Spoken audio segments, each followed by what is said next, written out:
ஒருத்தர் கமெண்ட்ஸ் பண்ணியிருந்தாங்க, அக்கா சுண்டைக்கால எப்படி வத்தல் பண்றதெல்லாம் சொன்னீங்க, அதுல எப்படி கிரேவி பண்ணலாம் அப்படின்னு சொல்லிட்டு. கசப்பு தன்மை இருக்குமா? கண்டிப்பா லைட்டா கொஞ்சம் இருக்கும். அதுவும் நம்ம அப்படியே செஞ்சோம்னா அப்படியே அந்த கசப்பு தன்மை இருக்கும். இப்போ இந்த மாதிரி செஞ்சீங்கன்னா கண்டிப்பா கசப்பு தன்மை கம்மியா இருக்கும். எல்லாருமே நல்லா விரும்பி சாப்பிடலாம். சாப்பிடாதவங்க கூட ரொம்ப கஷ்டமா இருக்குன்னு சொல்லிட்டு நான் ஒரு தடவை சாப்பிட்டு பார்த்தாங்களா, மறுபடியும் இதே தான் நீங்க செஞ்சு கொடுக்குறீங்க. இது மாதிரி இப்போ இது எப்படி செய்யுது, அதுக்கு என்னென்ன பொருள் தேவைன்னு சொல்லிட்டு. சுண்டைக்கால கிரேவி மாதிரி கிரேவி வச்சுக்கோன்னா தோசைக்கு, இட்லிக்கு, வெறும் சாதத்துக்கு இந்த மாதிரி யூஸ் பண்ணி சாப்பிடலாம். ரொம்ப நல்லா இருக்கும். சப்பாத்திக்கு யூஸ் பண்ணலாம். இப்போ அதுக்கு என்னென்ன பொருள் தேவை, எப்படி செய்யணும்னு சொல்லிட்டு வாங்க வீடியோக்குள்ள போய் பார்க்கலாம். தேவையான அளவுக்கு சுண்டைக்காய் கொஞ்சம் தான். இது நான் கீழே ஒன்றில் அப்படியே இருந்து ஃபஸ்ட்டு நேற்று தான் இது பிச்சுட்டு வந்தது. இங்கே செடி இருக்குது, அது காம்பவுண்டும் அது பில்டிங் இது பண்ணியிருக்காங்க. அங்கே போயிட்டு அவங்க வீடு பிச்சுட்டு வந்தது. இது வந்து நேற்று பிச்சுட்டு வந்தது. இந்த மாதிரி சிலருக்கு கலர் இப்படி மாறிட்டு இருக்குது. அது போடாது ஒன்று ஒரு மாதிரி ஸ்பாயில் ஆகிடும் பாருங்க. இந்த மாதிரி இருக்கிறது நேற்று பிச்சுட்டு வந்து இந்த வெயில் எந்த அளவுக்கு சீக்கிரம் இதாக இருப்பது. இது தேவையான பேஸ்ட் இப்போ இது நேற்று கல்லி வச்சு கொஞ்ச நேரம் அதுல இருக்கட்டும்.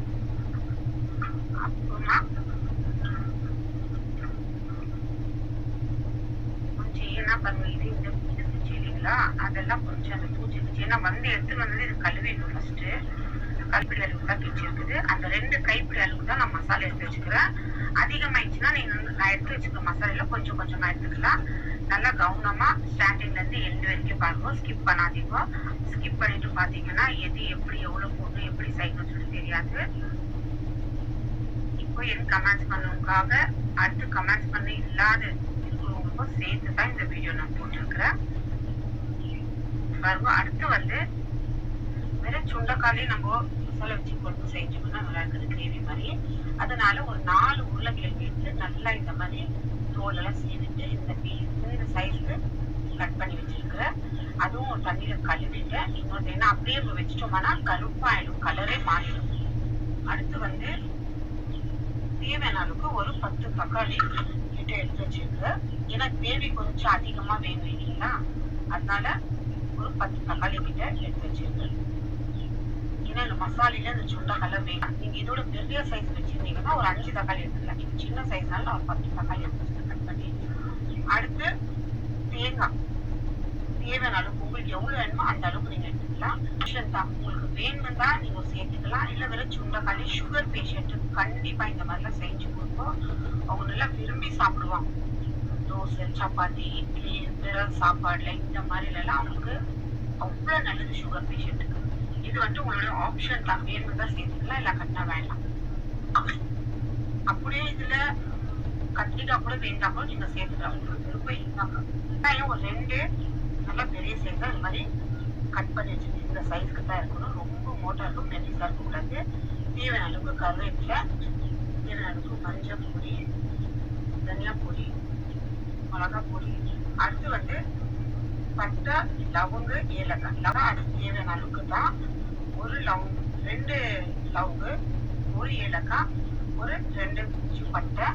அடுத்து வந்து கொஞ்சம் தேவையான அளவுக்கு கல்லு, அதாவது இந்த அளவுக்கு தான் எடுத்துக்கணும் கல்லு.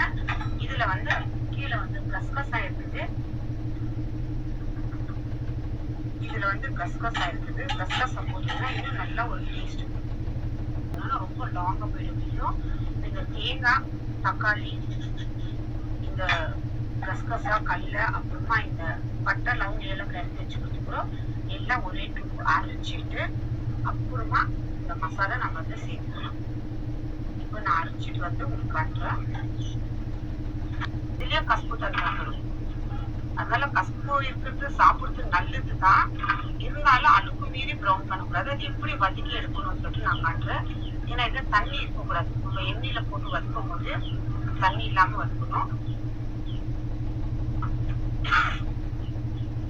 தேங்காய் எடுத்துக்கோங்க. ஒரு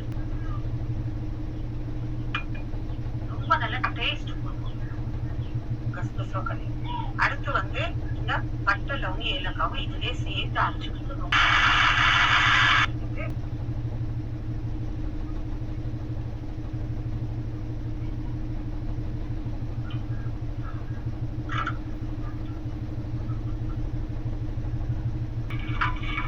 ஒரு சூடாயிட்ட அளவுக்கு போட்டோம்னா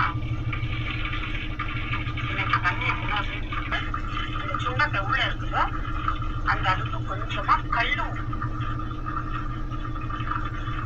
அந்த சுண்டக்காய் இதாகும் போதே இந்த மாதிரி கல்லு உப்பு அது மேல தூவி விட்டுருணும்.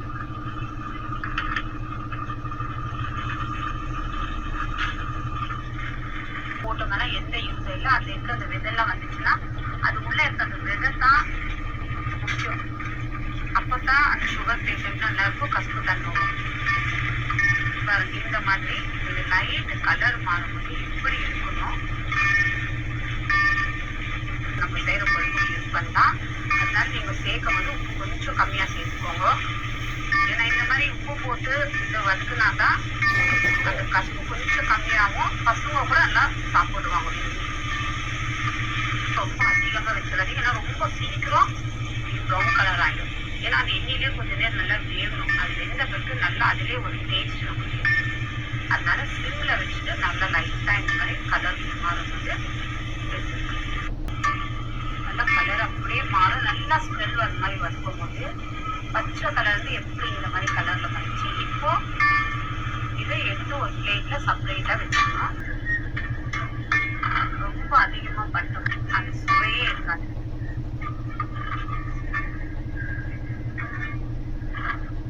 இருக்குது வேற 2 கைப்பிடி அளவுக்கு தான் இருந்துச்சு. இதுக்காகத்தான் நான் எவ்வளவு அந்த அளவுக்கு தான் நான் மசாலா எடுத்துருக்கிறேன். உங்கள்கிட்ட இன்னும் அதிகமா இருந்துச்சுனாக்கா நீங்க அதிகமா எடுத்து வச்சுக்க மசாலா கொஞ்சம் அதிகமா சேர்த்துக்கோங்க. அதே உப்பு போட்டு நம்ம வதக்குறோம் இல்லைங்களா, அதே எண்ணெயில எண்ணெய் வந்து கொஞ்சம் அதிகமா இருந்தாக்கா இன்னும் நல்லா கொஞ்சம் டேஸ்ட் கொடுக்கும். அது உப்பு போட்டதுனால அதை வெடியமா கழுதனில நல்லா வெளியே போட்டு இதுல வந்து கொஞ்சம் வெங்காயம் இருந்து கருவேப்பிலை தேவையான அளவுக்கு சேர்த்துக்கோங்க. நான் தேவையான அளவுக்கு தான் கருவேப்பிலை சேர்த்துக்கிறேன். இதுல இன்னொரு முக்கியமான பொருள் வந்து இதெல்லாம் எடுத்து வச்சு நான் இஞ்சி பூண்டு பேஸ்ட் எடுத்துக்கணும். உங்கள்கிட்ட நான் காட்டவே இல்லை.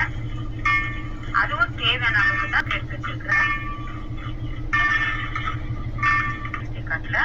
இது ஒரு 2 டீஸ்பூன் அளவுக்கு தான் எடுத்து வச்சுக்கிறேன். ஏன்னா இதெல்லாம் ஒரு அளவுக்கு மீறி நம்ம ஜாஸ்தி எடுத்துக்கணும்னா கொஞ்சம் நல்லா இருக்காது. அதே மாதிரி தான் உங்களுக்கு காரம் தேவையான அளவுக்கு மிளகாத்தூள் எடுத்துக்கலாம். தேவையான அளவுக்கு உங்களுக்கு எவ்வளவு காரம் பிடிக்குமோ அந்த மாதிரி மிளகாத்தூள் எடுத்துக்கலாம். மஞ்சள் இது அதிகமா கருத்து கொஞ்சம் இதில் கம்மி பண்ணிக்கணும். அடுத்து தனியா பவுடர் வந்து ஒரு 3 டீஸ்பூன் அளவுக்கு எடுத்து வச்சிருக்கிறேன். ஏன்னா இந்த தனியா பவுடரும் இஞ்சி பூண்டு பேஸ்டும் அதிகமா எடுத்தோம்னா ஒரு கசப்பு தன்மை. அதனால இதெல்லாம் ஒரு அளவா எடுத்துக்கோங்க, சேர்த்துக்கோங்க. ஏன்னா ஃபர்ஸ்டே நம்ம அந்த நல்ல ஏன்னா அது சேர்த்தா கொஞ்சம் கிரேவி இதாகவும் அது இல்லாம டேஸ்டும் இருக்கும். இஞ்சி பூண்டு இல்லாம அப்படியே கூட செய்யலாம். இஞ்சி பூண்டு கம்பல்சரி யூஸ் பண்ணணும் இல்லை. இந்த மாதிரி செஞ்சோம்னா யார் இருந்தாலும் இஞ்சி பூண்டு சேர்த்துக்குவாங்க. அதனால உங்களோட விருப்பம் கலரும் மாறிடும். அதிகமா வேண்டாம். எடுத்து வச்சிருக்கல இந்த அளவுக்கு மசாலா. இப்ப நான் சேர்க்கிற மசாலா ஒவ்வொன்றும் எண்ணெய் லைட்டா கொஞ்சம் சிம்ல வச்சுட்டு அதை எப்பவும் அதிகமா இருக்கக்கூடாது. மசாலா சேர்க்கும் போது இந்த மாதிரி மசாலா கொஞ்சம் எண்ணெயிலே அப்போ அந்த இருக்கிற அந்த ஸ்மெல் எல்லாம் நல்லா கிளியர் ஆயிடும்.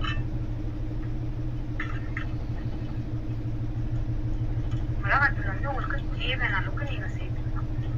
காரம் உங்களுக்கு எப்படி வேணும் அந்த அளவுக்கு சேர்த்துக்கலாம்.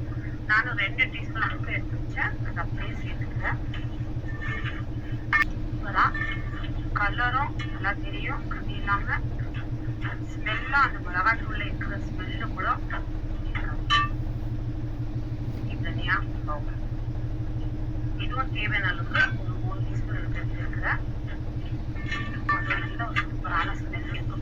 கொஞ்சம் அது எண்ணெயிலே இல்லாம தண்ணி எதுவுமே சேர்க்காம லைட்டா சிம்ல வச்சுட்டு இந்த மாதிரி அது தக்காளி தேங்காய்லாம் அரைச்சி இல்லைங்களா அதை சேர்த்து மசாலா அரைக்கும் போது நல்லா துப்பி துப்பியா இருக்கக்கூடாது. அப்பதான் கிரேவி நல்லா வரும். ஃபுல் தக்காளி மசாலா போடும்போது ஜாஸ்தி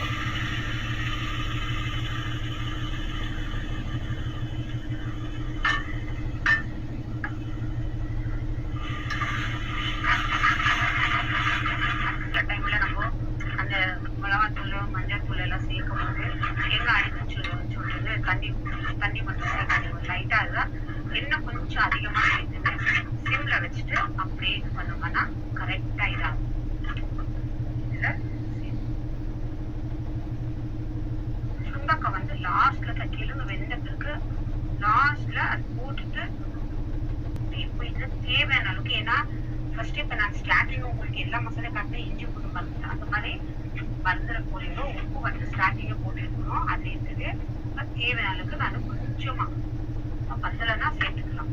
இப்போ அவ்வளவுதான். அந்த மசாலையே வேகணும் அந்த கிழங்கு. அப்புறமா தேவைப்பட்டா நம்ம கொஞ்சமா சேர்த்துக்கலாம். கிழங்கு நல்லா வெந்திருக்கு. கையில பிடிச்சி நம்ம இது பண்ணாலும் நம்மளுக்கு எழுச்சிக்காக அப்படியே அதுல சேர்த்துட்டு கழுக்க கூடாது, சேர்த்துட்டு அப்படியே மூடி போட்டு வச்சுக்கணும். ஏன்னா இதை நம்ம உப்பு சேர்த்துருக்கோம் இல்லைங்களா,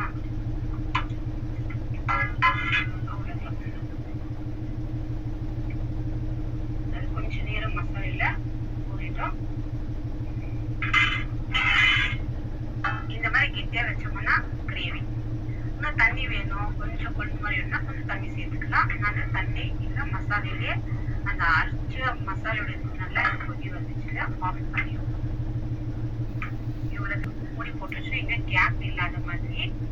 அப்போ அந்த ஆவிலேயே அந்த சுண்டைக்காய் நல்லா வெந்துடும். ட்ரை பண்ணி பார்த்துட்டு கமெண்ட்ஸ் பண்ணுங்க எந்த அளவுக்குன்னு.